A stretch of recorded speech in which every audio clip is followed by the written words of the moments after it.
Good evening, ladies and gentlemen.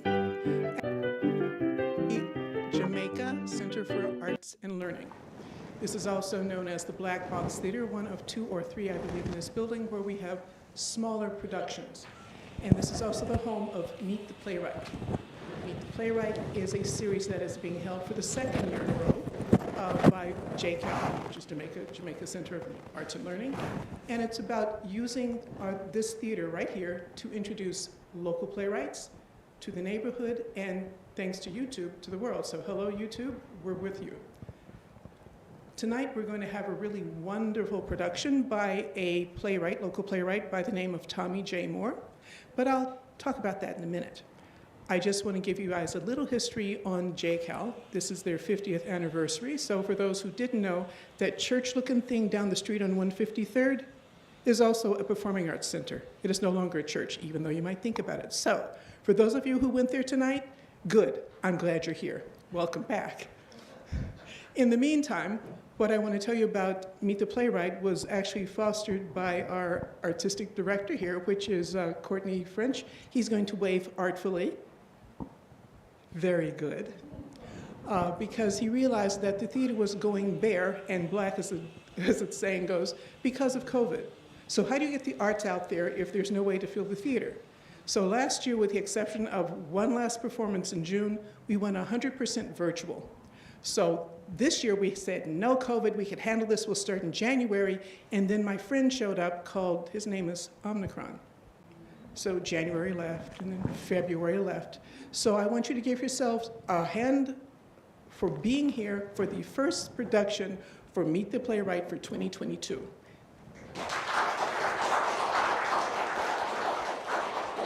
So now I'm going to give you a little information about tonight. Tonight's production is Queen Bess, the Bessie Coleman Story. And it's about an aviatrix, we're going to be sexist, in the 1920s. She had a really interesting time getting to where she had to be. Being African American, being a woman, I'm not going to tell you anymore because we have Sadia Bunch for tonight, and she's going to be Bessie Coleman. So without any more ado, Queen Bess, the Bessie Coleman Story by our local playwright, Tommie J Moore. He's picky. So ladies and gentlemen, Queen Bess.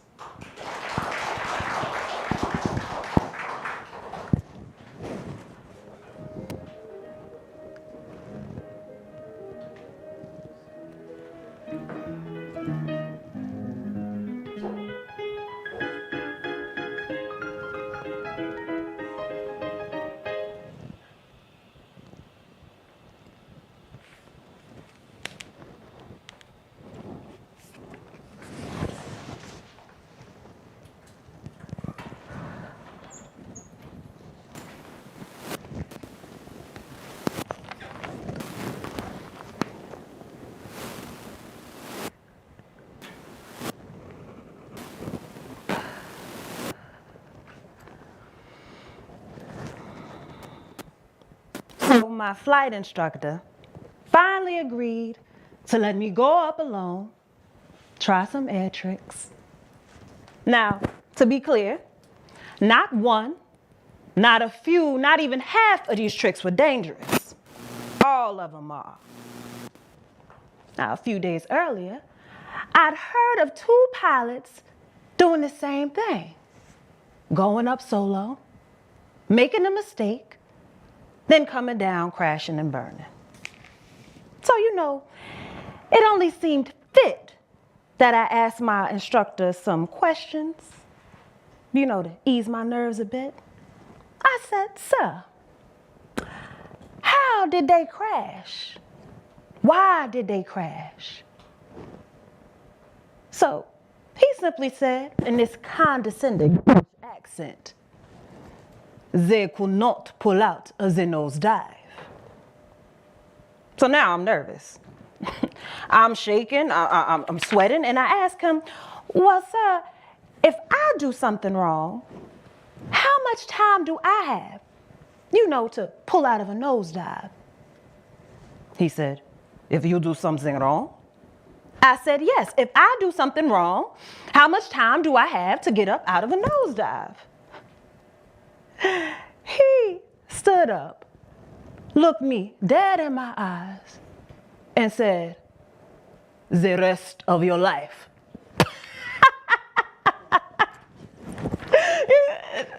It wasn't funny then, but it's funny now. You know, the pastor of my church, he always tells the congregation, y'all should always have a good joke ready to tell someone when you first meet them. That way you both feel more comfortable. Now, I don't completely agree with pastor because I've heard some white folks tell jokes that not only made me uncomfortable, but made me want to cause them some discomfort, if you know what I mean. Anyway, let me properly introduce myself. My name is Elizabeth Coleman, but you can call me Bessie. I'm gonna give it to y'all straight. I never heard of having to speak in front of an aviation committee to open up your own pilot school. And definitely not a committee of this size. What is it, about 100 of y'all? So it takes 100 of y'all to decide who can teach folks how to fly, huh? Seriously, my being the first American to get an international pilot's license now, that don't make me bypass this little here interview. And no, I didn't say the first woman. I didn't say the first Negro, and I definitely didn't say the first white man. I am the first American to get an international pilot's license, period. Well, that makes some of you white folks mad, don't it? Lord knows y'all want to be the first in everything. And this ain't to take away Amelia Earhart's glory, no. But Amelia Earhart got her glory from flying across the Atlantic in 1928. I got my international pilot's license in 1921. You do the math. Now, I know y'all probably thought I'd be all nervous speaking in front of a unusually big committee as such. I mean, who wouldn't? But what y'all didn't know was that my mom and Pa had 13 children. Hell, saying grace at the dinner table, now that was public speaking. So no, I'm not nervous. And no, I'm not even upset that you white folks got me jumping through hoops in order to open up my own pilot school. I mean, honestly, when it comes to any Negro progress, well, white resistance is normal. Now, who am I to get upset at white folks acting normal? No. You see, what I'm going to do is this. I'm going to turn your little negative into a big positive. Oh, yes, I'm going to take this time to practice my orating skills. Use the power of persuasion. And ain't nothing more persuasive than my life. Oh, that's right. Y'all gonna learn all about me, and y'all gonna love it. You know, I always knew that I was gonna make a difference in this world. You know, when I was 6 years old, I told my teacher that one day I'll be standing in front of a bunch of white folks and they gonna listen to my every word. Well, what do you know? Or should I say, what did I know? I knew on January 26, 1892, when I told my mama, Susan Coleman. Now, y'all remember my mama's name because she was a Negro, meaning that she helped build this country. Anyway, on January 26, 1892, I told my mama that I don't want to be nobody's laundress or work in anybody's fields. I wanted to amount to something. Now, what's crazy about that is I was born on January 26, 1892. Sometimes you just know. Now, I can rattle off on events in my life and tell you how I was born in Atlanta, Texas, moved to Waxahachie, Texas, how I started school at 6 and had to walk 4 miles every day to get there, how my mom was a Negro, my pa was a Negro Indian, and how they had 13 children, but those facts don't show you the essence of who I am. I'm gonna need to go deeper. Y'all need me to go deeper. My father, George Coleman. Now, y'all remember his name too, because he was an Indian, meaning that this land was stolen from him, and he helped build this country too. Well, Pa told me that I'm a queen. He always called me that, made me feel so good inside. He said it so much, I started to believe it. Now there ain't no more started to believe it. Now I just believe it. I am a queen. Now, did you know that if you raise your children believing that they're special, that never goes away? The Bible says, train a child in the way they should go, and when they get older, they'll never turn away from it. Now, unfortunately, that works the opposite way too. Now listen, I'ma just say it straight. Now, I ain't talking to all you white folks out there, but I am talking to some of you. Stop raising your children in the way they should not go. Encourage them to love others, not to hate them. Now, my pa, he did that. Oh, he loved me. You know, my pa and ma fell in love at first sight.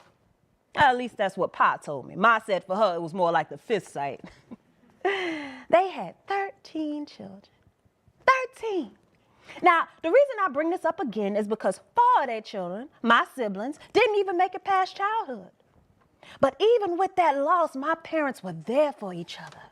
They loved. My mother said that her mother loved my grandpa the same way, and they were slaves.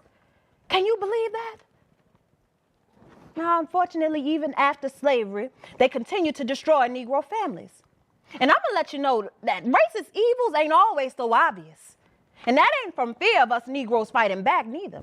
You know, my uncle, he said that slavery wasn't ended because of the white man's kind heart. It ended because when rich white folks got free labor, the poor white man can't get work. I mean, who's gonna hire and pay a white man to labor when he already has Negroes laboring for free? Yeah, I learned a lot from my uncle. He was wise, and he used that wisdom to recognize people's motives. But you don't need much wisdom to recognize when Negroes are being treated wrong. That's easy to see. And if any of you colors out there don't know how to see it, let me tell you how. Now, if you see whites doing something that Negroes can't do or allowed to do, or you see Negroes doing something that whites don't ever want to do, then it's wrong. And you know some wrongs got legs. And those wrong legs, they run a long time. You know, they would arrest my pa and his friends for no reason at all. And I'm telling you now, they're going to use this whole jail prison thing to keep Negroes and Indians locked up and contained. You hear what I'm saying to y'all? This jail thing, it got legs. Now, I wouldn't be surprised if they were still using this jail system to hold Negro down throughout the 1900s or even longer. Oh, y'all go ahead and laugh. Y'all think I'm joshing. It'll probably be even longer than that. And even when they didn't arrest my pa, the way white folks would talk to him, long-haired nigger, pointed nose nigger, Indian chiefless, featherhead. I still remember the day I lost my pa. I had just turned 7 years old. It was my birthday, and Pa was bringing me to Mr. Wilson's candy store to get some licorice. I loved licorice. I mean, I really, really, really love licorice. Ma knew that, Pa knew that, everybody knew that. So anyway, me and Pa was walking and laughing, and he's telling me how special I am and how beautiful I am, how smart I am, and to always remember that no matter what nobody says.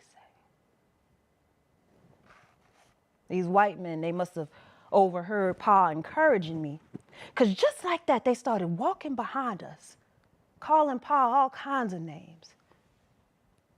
I didn't understand some of the name calling back then, but it made me want to cry. And not because I was scared. No, I wanted to cry for my pa. Must have hurt his heart.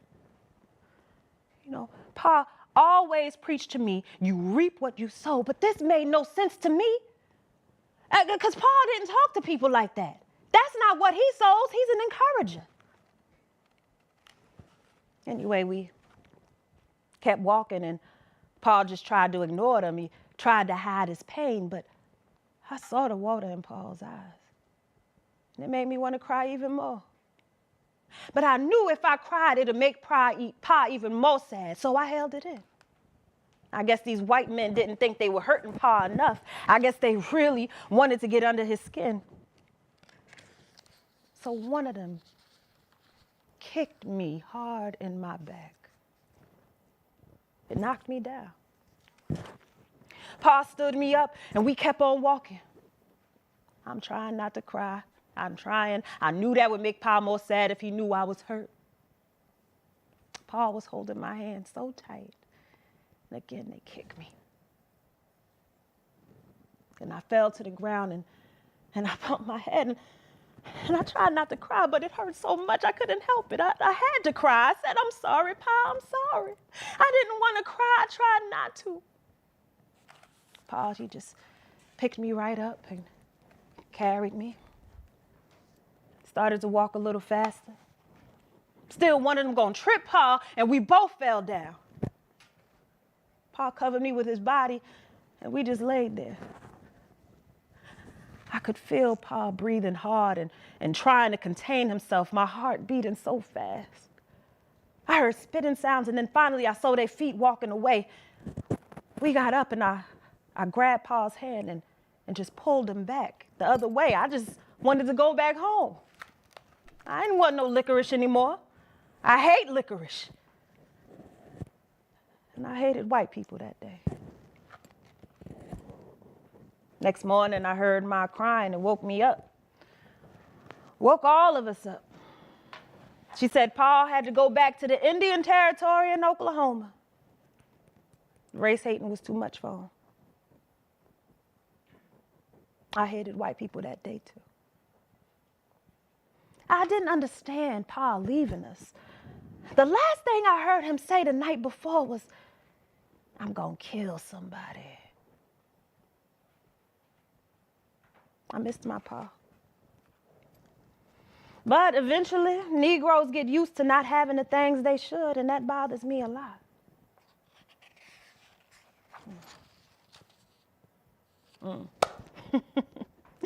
Elias, Nelius, Georgia, Walter, Isaiah, and John.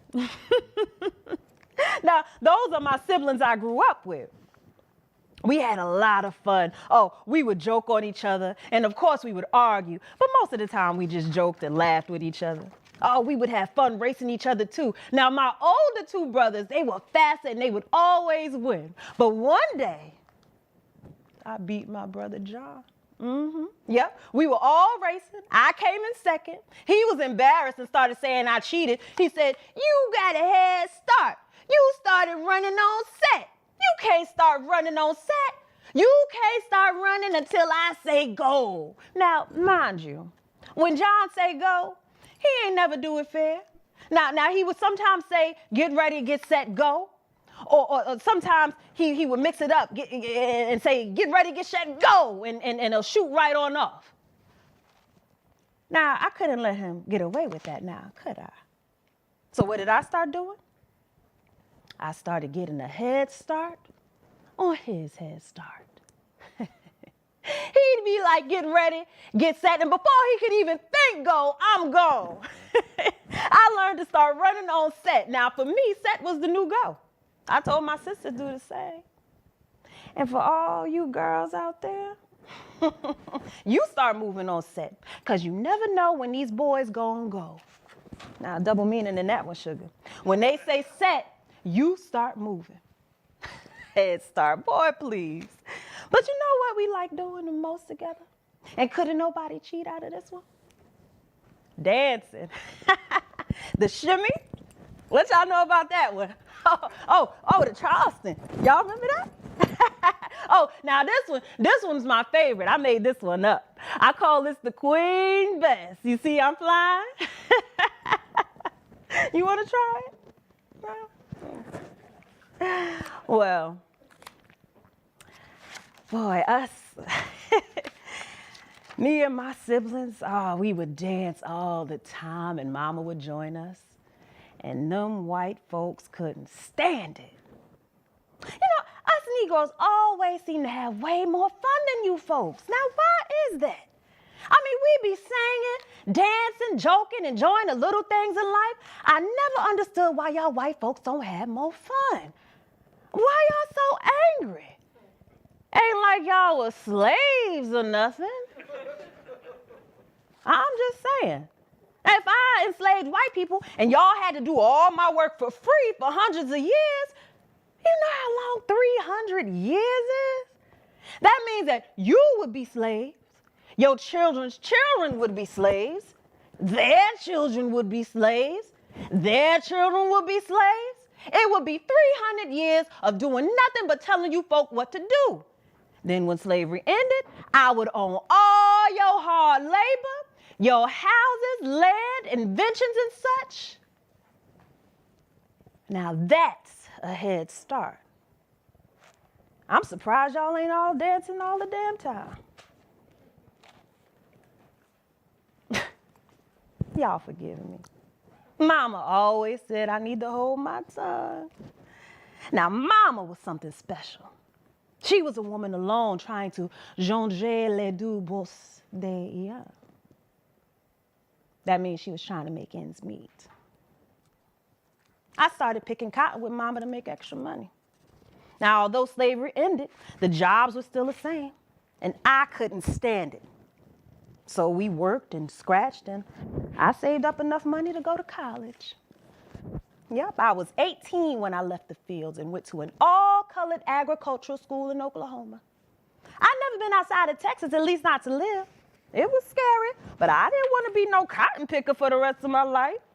I believe God had more for me. So I was doing well in school, too. I was the smartest one in all my classes. Always had my arm up to answer questions. I know the answer. Sometimes I put both arms up. Pick me, I know. My arms was up so much sometimes I just begin to praise God. Hallelujah. Thank you, Jesus. Amen. I love to learn.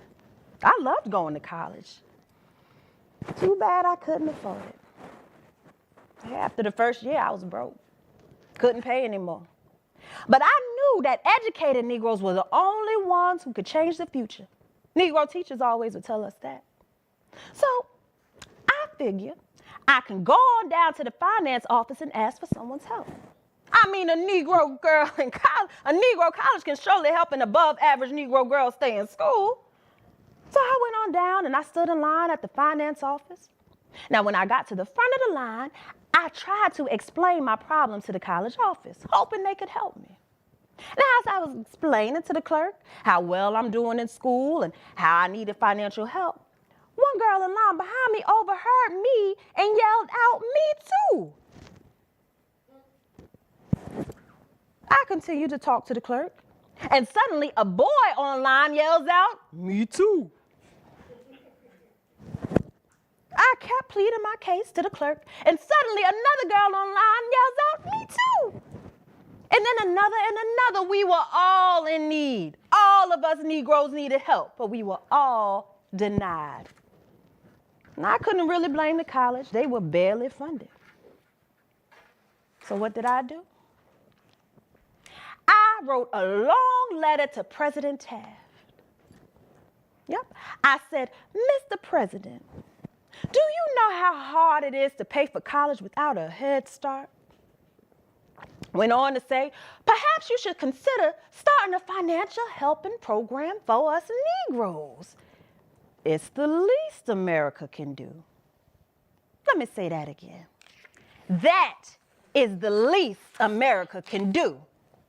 Oh, you white folks should be gladly giving us houses, money, property, free schooling, respect, and a damn apology. I know y'all saying to yourselves, when's she gonna get to the aviation part of her life? Well, we just about there. I'm gonna be successful no matter what, and y'all can't stop me. You know, I always told mama I'm going to amount to something. So when I was kicked out of school because I couldn't pay the bill, I had to do something different, something I could learn fast and save some money to go back to school. So I became a manicurist. Not in Texas or Oklahoma. I went to Chicago. My brothers John and Walter were living there, so I stayed with them. I went to Burnham School of Beauty Culture. Meanwhile, I made money doing nails. I was the best manicurist in all of Chicago. Worked inside of a barbershop, and I had lots of women waiting on my skills. Now, all them women waiting around that barbershop made that barbershop the most popular barbershop in town. Men would come and get their hair cut about 2-3 times a week. I never seen so many bald-headed men in my life. And I made real good money. My extra money kept plenty of food on the table, and John not working and eating all day kept him nice and plump. I mean plump. Now he needed that head start. Get ready, get set, go. Go on, John. You go on ahead of me. You need that. Don't tell John I said that. But John lost that weight fast when him and Walter decided to go and fight for the country. They went to Europe to fight in World War I. They were part of the Illinois All-Negro 8th Army National Guards. Whew! I ain't never, ever seen so many fine Negro men in my life. Now, you know Negro men are the most beautiful men in the world. Now, there's something that I don't talk about too often. Men.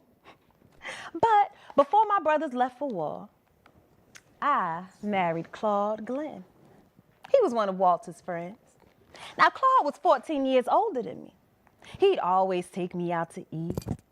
Loved when I got all dolled up. Ooh, one time he took me to see Bessie Smith and Louis Armstrong. Oh, the music was incredible. Anyway, my brothers felt good knowing that someone was looking after me while they went off to war. But me and Claude didn't last long. Why? None of your business. Okay, all right, okay. Here's what I'll do. I'll give you guys 3 scenarios of what caused us to separate. Now, you can believe any one of these scenarios you want. First scenario, Claude was a typical man who believed a woman should know her place. And he thought that her place was in the kitchen, cleaning the house, or on her back. Now, the latter I didn't mind at all, but ain't nobody telling me my place wedding ring or not, so I was gone.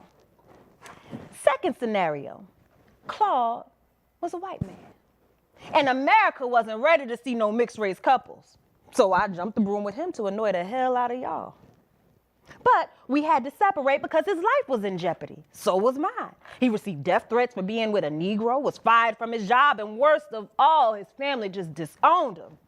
There was too much pressure on him, so I decided we'd be happier apart. I did it for him. And finally, the last scenario, Claude would beat me. Y'all, now you know that ain't happening. For one, he knew my brothers would break him into small pieces. And 2, he knew that I would break him into even smaller pieces. Now, you can't hurt no queen without consequences, and make no mistake about it. I am a queen, Queen Bess. I was still living in Chicago when my brothers got back from the war. They had some great stories, funny stories, and dangerous ones. Can you believe they let women fly in France? My brothers made it known that French women were way more advanced than American women, Negro or white. So I knew I had to become a pilot. It became my sole goal. Of course, it's not an easy goal, especially for a Negro woman. Not one pilot school in all of America would train me, and I applied and met with them all. Boy, were they rude. Niggas can't learn to fly planes. Y'all brains is too small. ain't trying to see no niggas in the sky. Need to carry your black tail home, get married, and have some little nigglets. I was so upset. All I could do was pray. Pastor preached about how it doesn't matter if Jesus was Negro or white. It's all about the spirit. He said, this is not a competition. It should never be a competition. White folks are our brothers and sisters. And you know what? I agree, Pastor. Spirituality is not a competition. But if it were a competition, we won.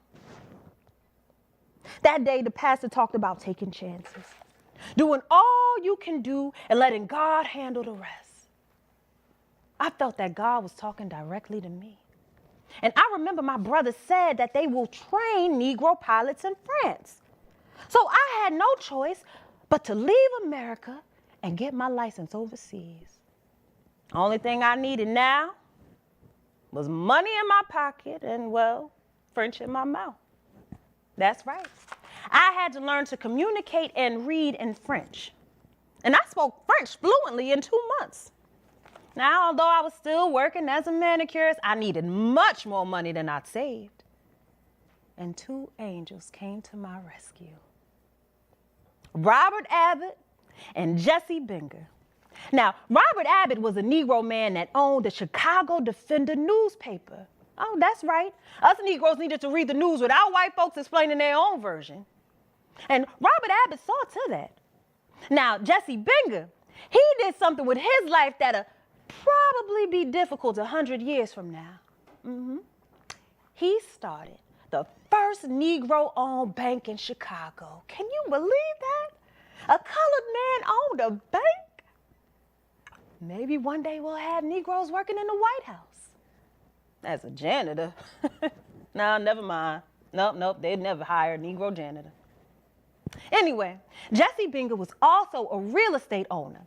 He just took his 40 acres and a mule and made them bigger. Now, I never courted any of these men, but I am a woman. I still believe that pretty dress I wore got me the funds for my mission. Believe it or not, I do clean up nice. I look good in the dress. So I did my hair, wore me a nice dress. I was in need of $500 to pay for travel, school, room, and food. I figured I'd ask for a $250 donation from Mr. Robert Abbott and a $250 donation from Mr. Jesse Bengal. I had my presentation prepared. It was short and sweet. Figured even if I get half the money, I could save the rest myself. So I walk into Mr. Abbott's office at the Chicago Defender, and I'm wearing that dress. Whole office of men had their mouths open. I sit down with Mr. Abbott and I start my presentation. Mr. Abbott, thank you for accepting this meeting. I don't want to take up too much of your time, so I'll get right to the point. I'm raising $500 to get to France to get my pilot's license, and I want you to. He cut me off immediately. And said, no problem. I love helping innovators. And he wrote me a check for $500 and handed it right to me. Told me he hopes to fly with me one day, just like that. Gave me the money. I left his office feeling great. Now, I still had a meeting with Jesse Bengal at his bank. Got there early so I could deposit that $500 check before the meeting with Mr. Bengal. So when I walk into the bank, everyone stared. My dress was doing her job. Now, after I cashed the check, I put the money in my purse and walked into Mr. Bengal's office. I was ready to give my presentation, but right before I started, one of the bank clerks came into the office and whispered into Mr. Bengal's ear. Well, Mr. Bengal whispered something back to him, and the clerk leaves. Now, Jesse looks puzzled. Miss Coleman, are you raising money to go to France and get a license as a pilot? I said, yes. Did you just cash a check in my bank for $500? Yes. Was that money donated by Robert Abbott? And again, I said, yes. Right in that moment, the clerk walks back into the room. He has cash in his hand. I want to match that $500, and I wish you the best in your endeavors. You see, when Queen Bess wears a dress, she always gets blessed.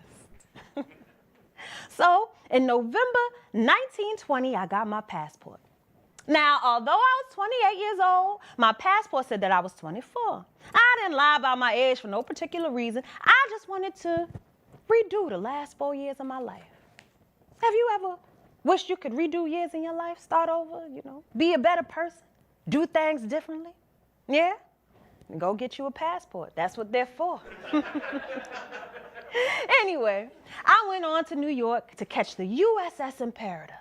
It was one of those gigantic ships. It was amazing. I mean, just being on the ship was an experience.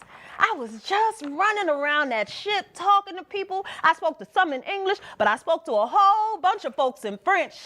Had so much fun.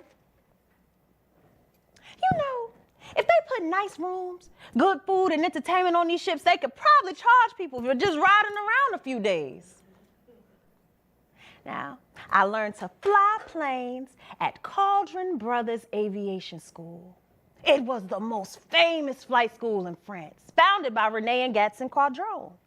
They were plane builders now. Who better to learn how to fly planes than the men that built them? I was the only Negro in my class. But no one ever mentioned it.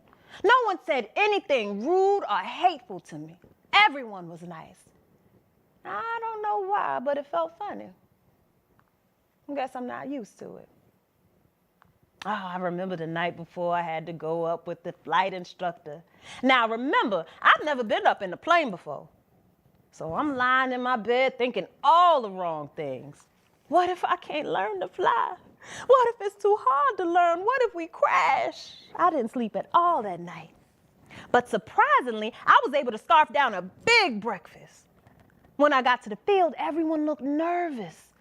Now, out of the 7 students, I was chosen to go up second with the instructor. Pierre's rugged French student went up first, and the rest of us anxiously watched. We were learning to fly in a Newport 82 plane. It was a 2-seater. Now, when they took off, the first thing we all noticed was the smoke coming from the plane. It wasn't a lot, but it was enough to make the rest of us students look at each other in fear.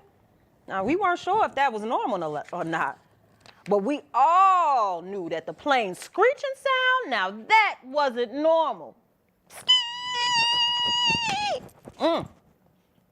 As the instructor started to maneuver tricks, we heard the screeching sound even louder. So now we all standing there looking up and scared. We didn't want to fly no smoking, screeching plane, and we didn't want to see them crash. I liked the instructor and Pierre. Finally, they're coming in for the landing. Plane no longer smoking, but that screeching sound got louder and louder. Now, as the plane touched down and rolled closer, we all realized that screeching sound was Pierre. He was crying and carrying on. Now, when I went up, I got in the plane with a smile. Oh, we went up. The instructor looked back at me, and he matched my smile. But his smile, oh, it was devilish. I saw it in his eyes. We took off. He looked back at me, and I was still smiling. We got all the way up in the air. He looked back at me. I was still smiling. He did a loop and looked back at me, and I was still smiling. He did every trick in the book, and I just kept smiling. Finally, we landed. We get out the plane, and the instructor started to tell the rest of the students how brave I was. I just stood there smiling. He stood right in front of me and told me that I am something special. I said, thank you, and then vomited right on his shoes. And you know how the French feel about their shoes. In those 7 months, I learned banking turns, recovering from a tailspin, loop-de-loop. As you can see, I got really good at it. Got my license on June 15th, 1921. And like I said earlier, I was the first American to get an international pilot's license, the first American. And after I got my license, I didn't want to go back home. I mean, sure, race relations was all over the world, but the French treated me differently. They didn't look at me in disgust. As a matter of fact, many French admired me. I ain't never been admired by white folks. Now that I had my pilot's license, it was time for me to come back here to America. I was hoping for the best, but preparing myself for the worst. You know how ignorant some folks can be? And most of America had a hard time accepting a woman pilot, white or Negro. It was obvious that I was a Negro. But did they really know how much of a woman I was? Do y'all know how much of a woman I am? When I got off the ship in New York, there was a crowd. Negro and white reporters were waiting to see me, and I was looking good. All the reporters was yelling, "You fly, you fly." And I would yell back, "You damn right." All the men were smitten as I walked through the crowd. Everybody greeted me with congratulations and a smile. I ain't never got that much love and attention in my life. I just laughed and waved.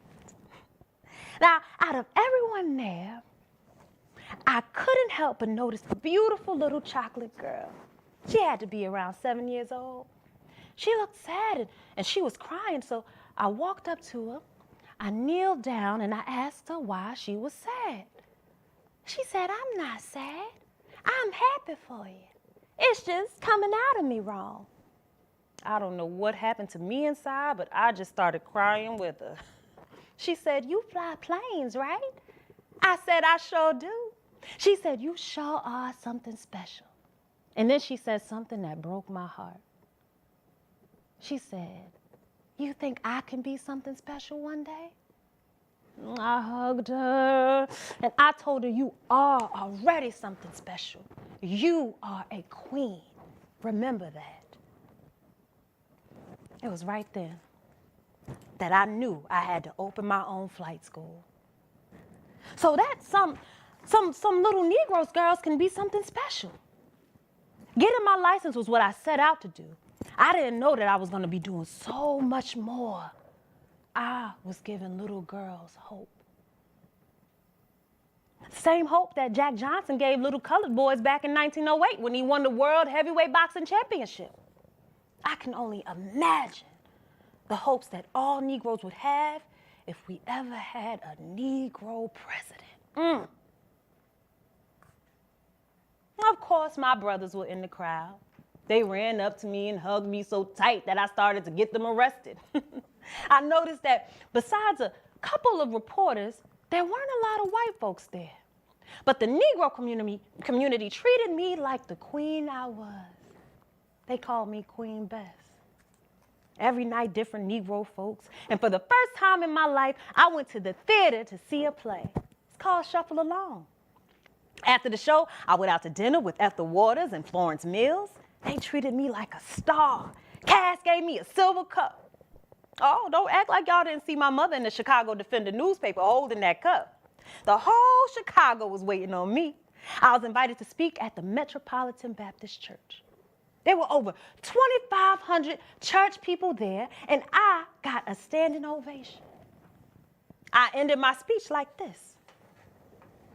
And in conclusion, Negroes aren't dumb or incompetent. No, we are smart, competent, and capable to do whatever white folks can do. Do you believe it? Do you believe it? Then let me hear you say yes. Mama was so proud of me that day. I was proud of me that day. I was beginning to realize that I was a living legacy. Do you think they'll remember me 100 years from now? Talk about me, write about me, you know. White history don't care too much to record Negro accomplishments. But let's talk about now. Now I learned French.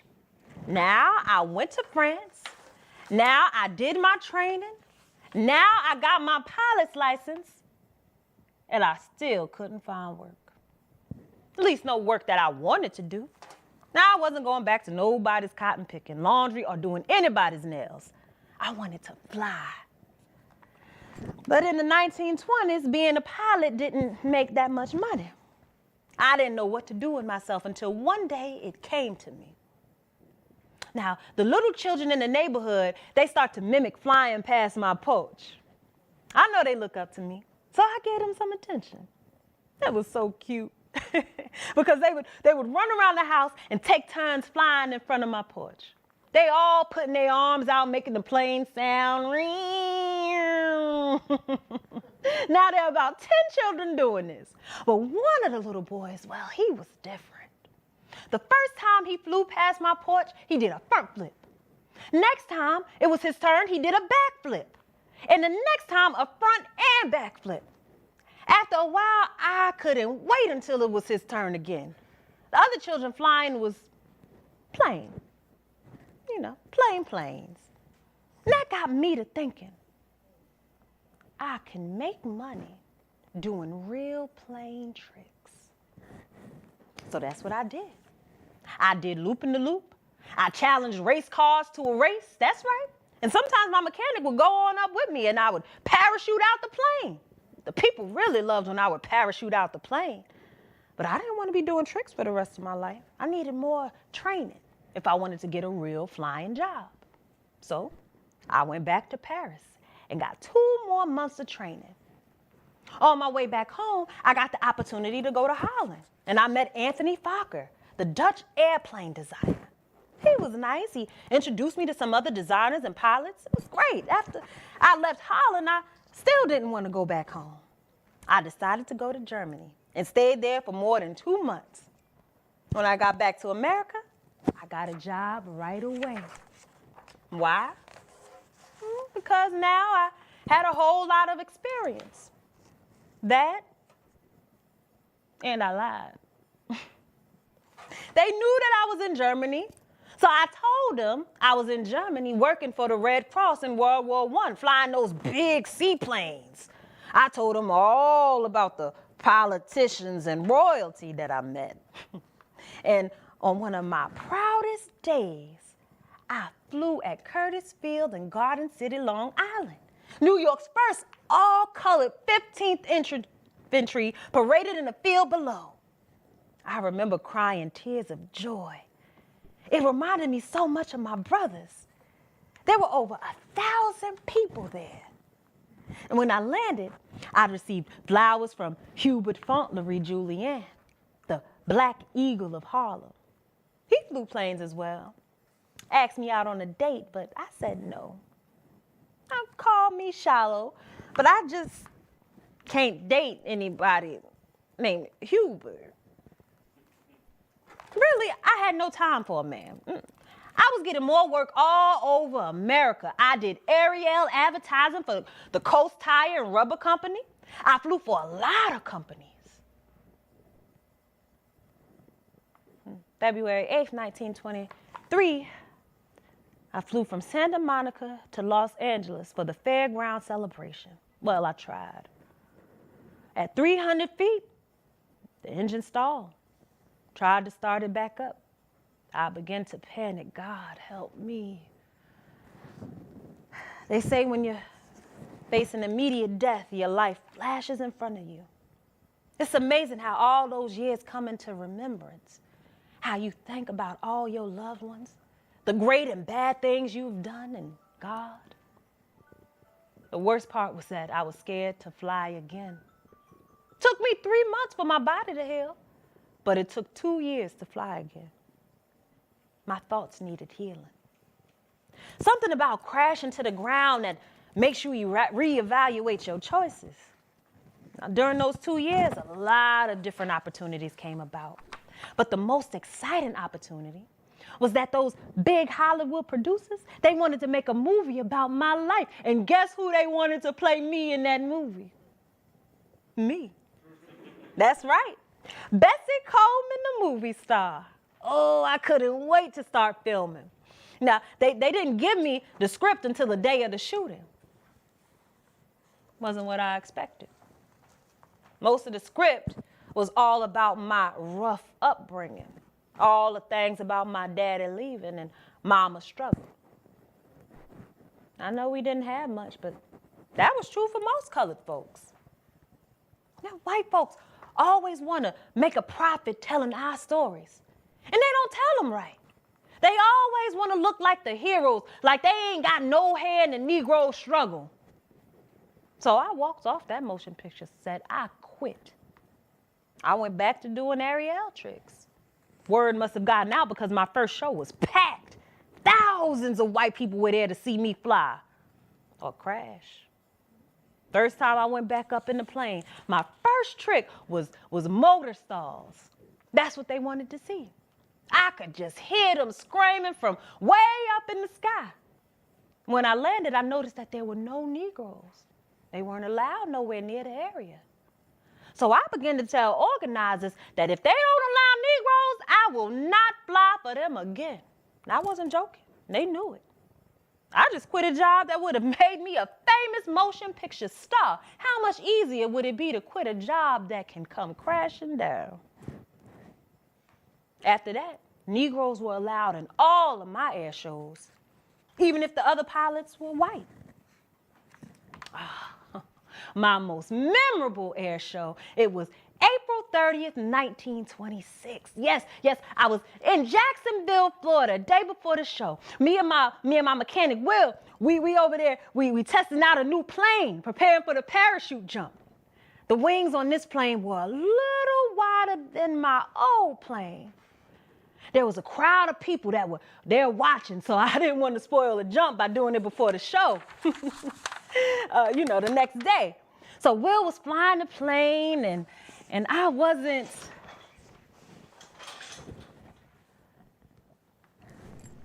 Wasn't wearing her seatbelt when the plane suddenly goes into a tailspin.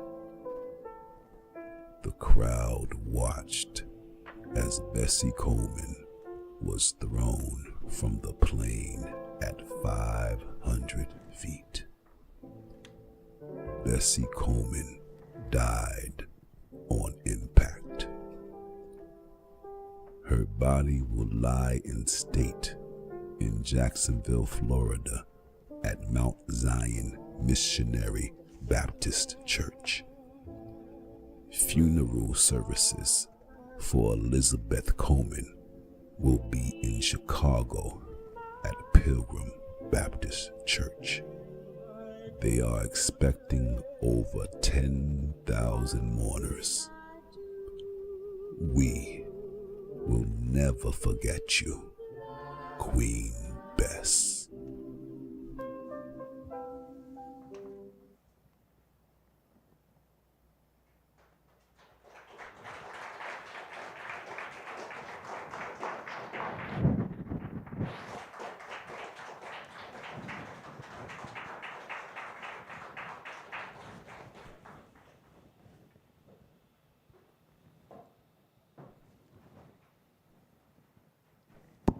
Thank you.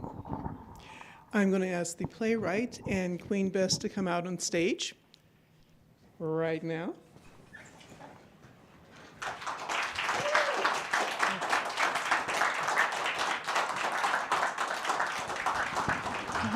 Thank you. Can we grab some stools? And I think there should be another hand mic hiding somewhere. Because I think you're labbed up, right? No, I'm not.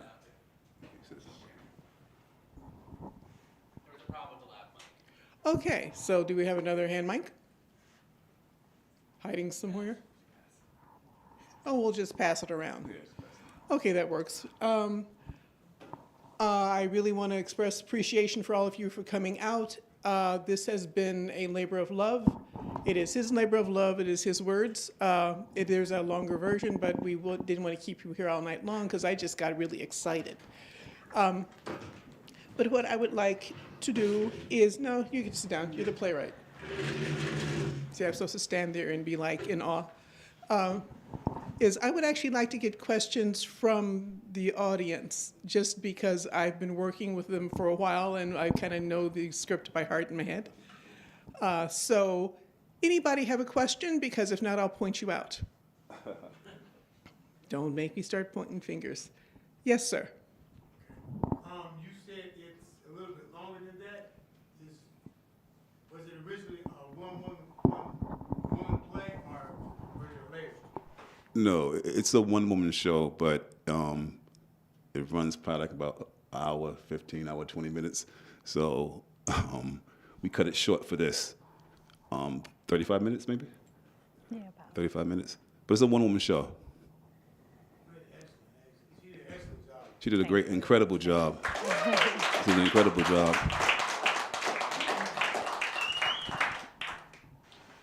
Speaking Oh, no, I of- don't have any questions? I can't, okay, I'm hiding. Tomorrow. No, I'm just joking.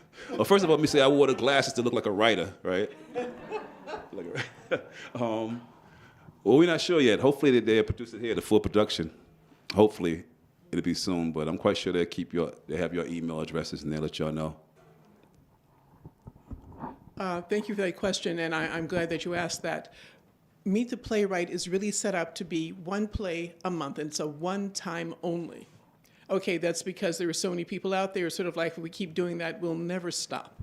So right now, you're here live. You will see this also on YouTube, because while we are live casting now, it will also be archived on the JCAL site. So if you want to tell everybody about it, jcal.org on YouTube, and put in Meet the Playwright, and you'll have Queen Bess. Yeah, I'd like to know, what inspired you to write about Queen Bess? Because this is my first time hearing about her. Okay, the question for those, especially online, is what inspired the playwright to write about Queen Bess, because she'd never heard of her. All right. I started a company, daretobeblack.com. Daretobeblack.com. You can write that down. But the whole purpose is to protect the legacies of African American icons. And the first one-man show, which I do, is Jack Johnson, the first black heavyweight champion.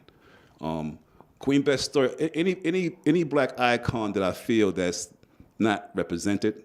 I mean, we all know Malcolm X, Martin Luther King, right? I want to write those plays, and teach the kids, not just black kids, white kids also. So it's a teaching moment. And how long have you been writing? Oh man, I've been writing. I started with poetry, right? I've been writing since I was a young kid. I started like Black History maybe in 2014, just writing Black History plays, or conscious plays, or Christian plays, right? That's your go-to. Yeah. I love Black history. I wrote about Jack Johnson in 2016, and I learned about Jack Johnson in 2016. I didn't know who he was, right? So I knew a lot of people didn't know who he was, so I decided to write about him then. But no, I love Black history. I love history, period. But Black history has just been neglected for years. Gentleman in the back. How long did it take you to prepare to write this play? Oh, well, research first, right? Research first, and with a lot of icons, there's not a lot of research as far as their real lives, their husbands, their wives. So I do the research first. That takes some time. I read books and I watch documentaries, and then I create the character, right? To make like it may say she was married. It might say she went to France, right? And I know she went to France by ship, and I make a story, which is not in here, the story about the ship, where she goes on the ship at first. So I create these stories to make it more. A Black history play was just like, my name is Bessie Coleman, I was born in 1926, I had 4 brothers. It's not going to really work, right? You can read that. So I create the characters to make it more like, lively, make them charismatic. It's a process to it.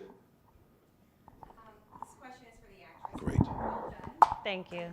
Fantastic job. For you, especially coming out of Black History Month to Women's History Month, what was this experience like for you as an actress taking on this role? Yeah, it was, I was really excited when they brought it to me, because I too also had just learned about Bessie Coleman when they brought this play to my attention. And it's also Women's History Month, Black History Month. I was like, this is so timely, it's great. And I felt drawn to the character because she was my age, when she was doing all of these things. So I was just like, wow, I really felt like it was the perfect timing and just perfect alignment. And so I felt great to bring this story at this time. Definitely, yeah. Thank you. How long did you rehearse? Maybe a good 3 weeks or so. Yeah, yeah. Oh, she's being modest. It's like 2 Zoom meetings and 1 meetup. Yeah. So, Fantastic. thank you. It was a little different because it's a read through, you know. Yeah. You did a great Thank job. you. This is for the writer as well as the actress. What was your real aha moment? It's just like, wow, I wasn't expecting that, about this when you're reading and also when you're researching.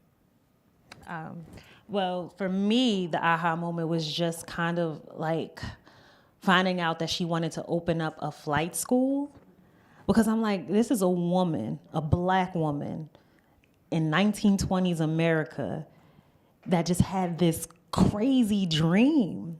That was so far-fetched from what most of the average African-American individuals were doing at that time or were able to do. So that was super inspiring to me for her to just pursue this dream no matter how crazy it looked to other people. So yeah, that for me was the biggest aha moment. Well, for me, this is when planes were first pretty much invented. And for her to want to go up there, I wouldn't put it like that. Not with something new like that. That's worse than roller coasters, right?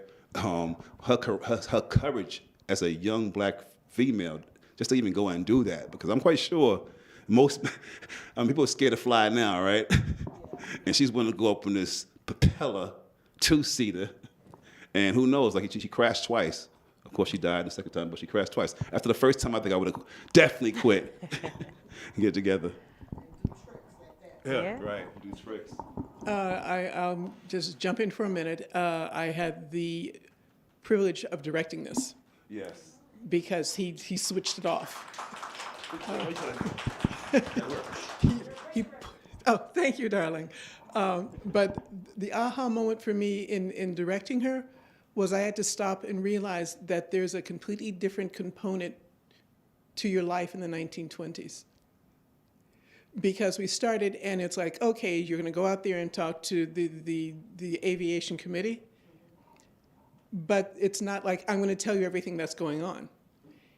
You're in 1920s America, so how you present yourself is differently just from 1920s than as an African American woman in front of, bluntly, a bunch of old white guys. You really have a completely different animal. And by the time she presents, she's already been to France and gotten her international pilot's license. So she is jumping through hoops. So there's got to be, here, I want to be your friend, but I'd like to kick your, but she can't say that. So the aha moment for me is having to adjust the basically the 2000s mindset and how you hold your body and how you do that. Hey, let me tell you something. No, you don't, because you're presentational, because it's the era and it's the race relations between whites and blacks. And you had your hand up.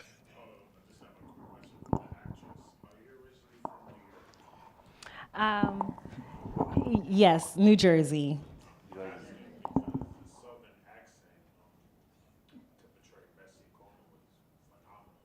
Thank you. Thanks a lot. I do have a lot of Southern people in my family, so I was able to cheat a bit. South Jersey?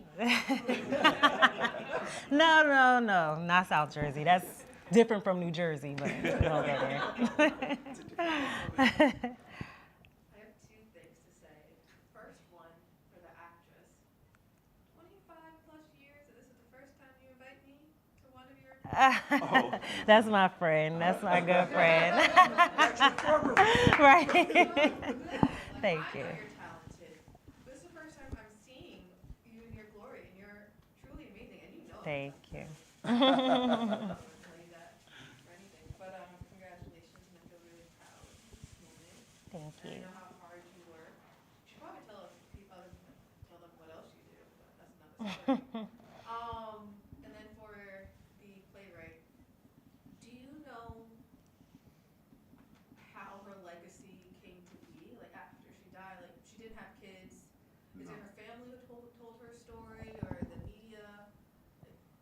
Well, historians, some historians. Oh, sorry.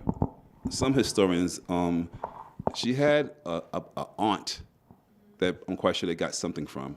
You know, like I said, when it comes to Black history, like a lot, it's not documented, right? I would say that Harriet Tubman probably the first one to really start documenting things when it came to Black history. So a lot of things you gotta just research, and then you just gotta pretty much just figure it had to go. We know she had a hard time. Bessie Coleman had a hard time, like they said with the new justice, right? The Supreme Justice. Like any Black woman that makes it anywhere up top, it's a struggle, right, to even get there. So same thing with Bessie Coleman. Like I said, my main thing with Bessie Coleman is that like her courage really attracted me. Her being courageous and no one even knowing the story. Like a lot of people didn't know the story. And you have people like Mary Bowser. There's a lot of great stories out there that hopefully I can write and put out there and make it. No, I'm saying and make it entertaining at the same time. Yeah, then it was entertaining.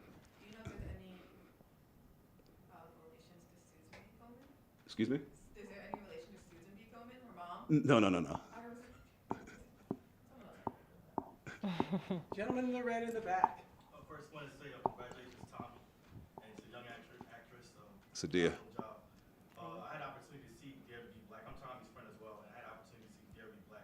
If you haven't seen this phenomenal play, and I just see you continue to grow and grow into this play with Bessie Coleman. My question to you, I want to ask is it possible that you can give us an insight or foresee into the future of what you may be looking at next in terms of which how you pronounce it? Bye. Biography. You may want to display on the stage. Me? Yeah. Oh, well, the next play I'm going to write is Mary Bowser. Now, Mary Bowser was a slave who was freed. The slave master died, and the wife freed her, taught her how to read, and she became a spy for the Union. So she worked in the Confederate White House as a slave. They didn't know she was free. She was able to read. She had a photographic memory, and she's the reason why they won the war. People don't know this. It's like Hidden Figures, pretty much. She would steal plans and bring it back to the Union. And meanwhile, the Confederates are fighting like, we got a snake inside here, pretty much. Not thinking a Negro woman right there is bringing plans out. So her story's incredible also. So that's the next one. I think it will be her. Yeah, I believe it'll be her. Looking forward to it, really. Oh, thanks. Was there a question back there, sir, sitting on this little stool there? I did. Actually, it's for the actress as well. The section where you guys talked about getting licorice and the travel. I mean, I've seen it in rehearsal and I've seen it here and it has the same effect. Did you go to a special place to sort of hold that together, or how did you manage that?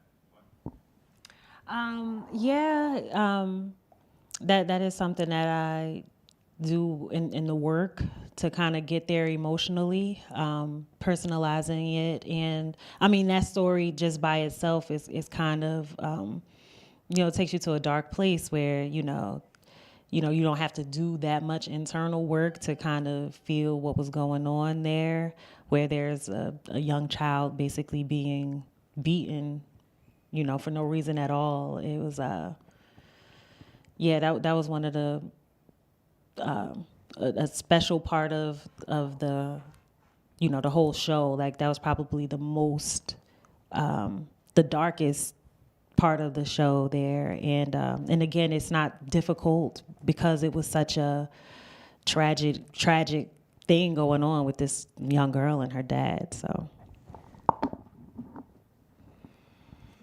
One more.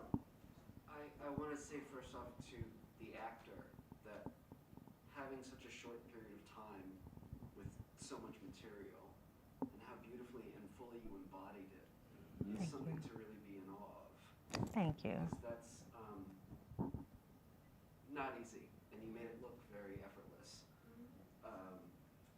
I think that's also a testament to really good writing, when something about the writing just informs the actor. And I want to ask Tommie, was there anything in the research that tipped you to know you gave her such a specific voice, and I wonder, was there something in the research that you were like, I can hear her, or was it people from your own imagination or your own life?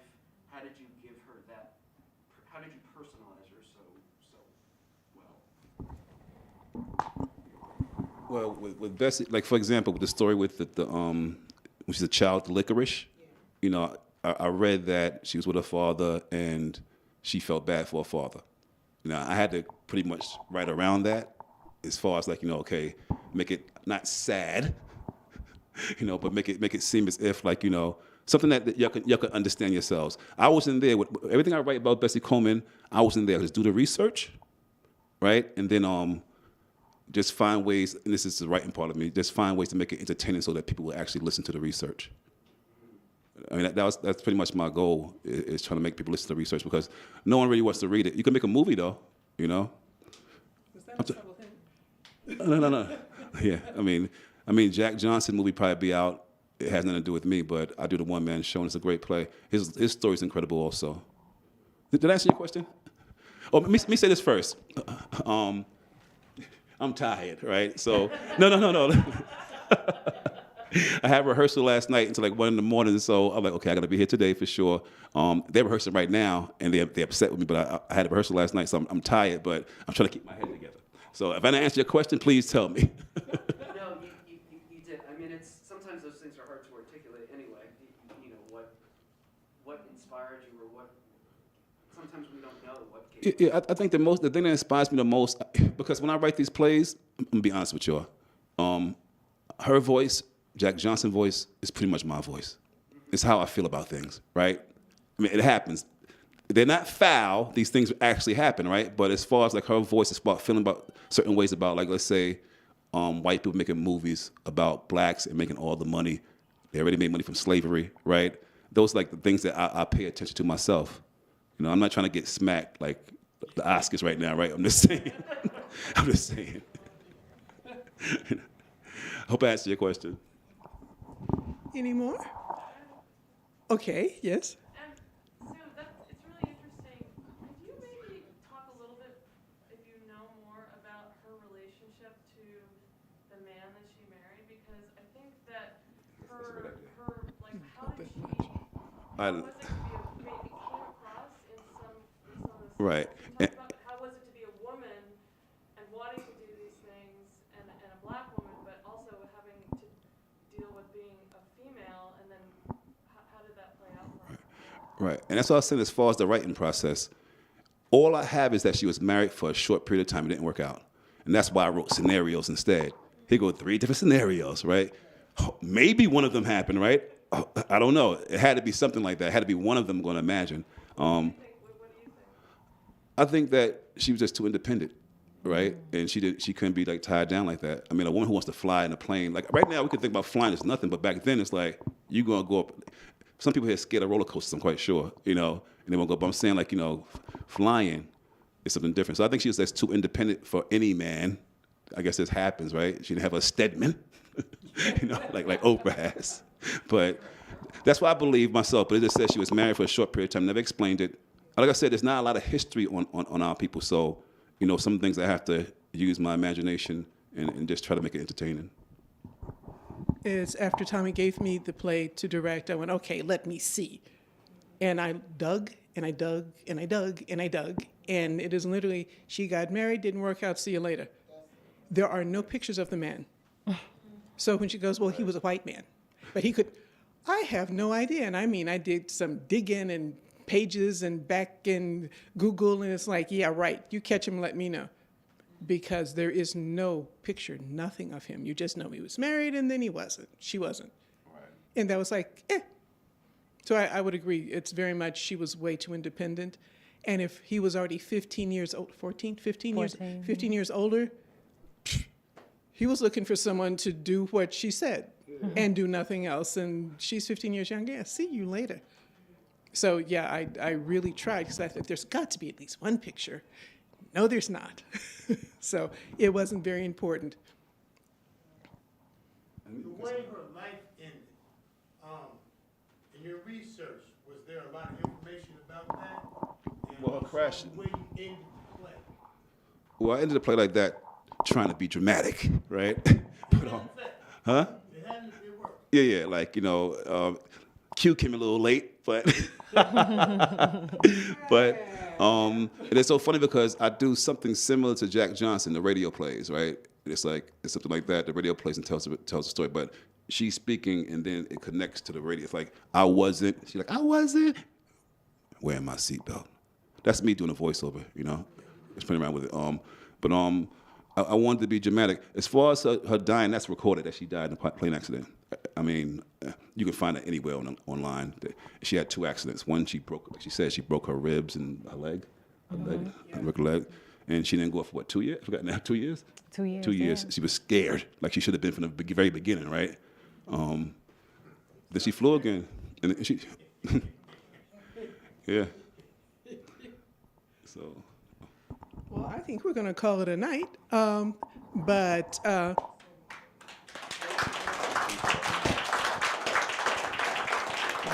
Thank you. the fun part of this is when she got costumed up, Sadia looks like Bessie Coleman. Because she put it on, I thought, oh, wait a minute. Wow, so you might be relatives and you don't know. Now, I believe, Courtney, we do have libation or something out there? Yes, there's a little wine outside. Okay, wait, don't. Introduce Courtney. Well, we'll get, we're going to talk about Courtney in a minute. But first things first, which is thank you for coming out. Yes. Without a doubt, this is the first time we did it this year, so be prepared because on April the 27th, which is the last Monday, it's always the last Monday of every month, we will have a new play. The play is called The Father Chronicles. It is by Crystal N. Adams. Be here and bring your friends. But you'll see more information from the actors, actresses, or actor, actresses. I'm going to send out information, et cetera, et cetera. I'm very glad to have been here. Sadia, thank you. Thank you. And we have a question who came in after I've done all this. Do either one of you have anything coming up in the near future?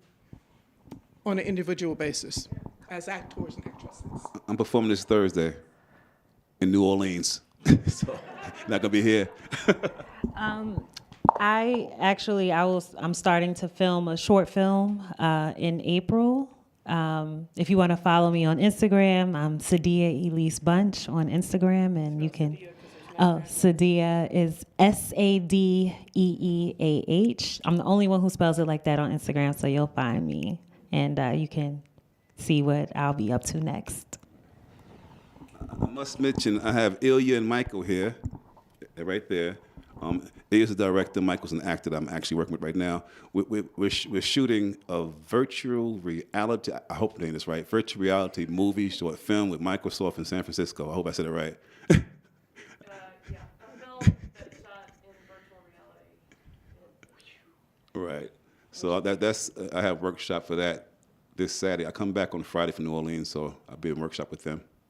But it's gonna be in VR, Tommie. it's gonna be in VR. VR. Yeah, right. And with that, ladies and gentlemen, thank you very much. Thank you. Okay, one last thing because I'm going to get beat up by Tommie if I don't point out Courtney French. Come up here, Mr. French, please. Mr. French, please. We're trying to be polite. Courtney, Leonard he ran away. Courtney is the artistic director for JCAL. And I've had the pleasure of working with Courtney in about 3 or 4 different projects, even though he's tried not to. But he has been absolutely very supportive of this. He and I and another gentleman who's in the audience there all worked together actually to create Meet the Playwright.